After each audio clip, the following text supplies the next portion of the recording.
Despite the buzz around Sydney Sweeney's new American Eagle campaign, Doja Cat couldn't resist having a little fun.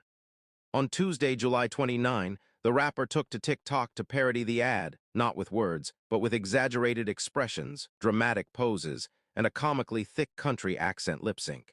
The video, dripping with satire, while the original spot aimed for sensual and heartfelt, Doja flipped the script entirely, turning it into a viral moment that had fans howling. Bold, hilarious, and perfect.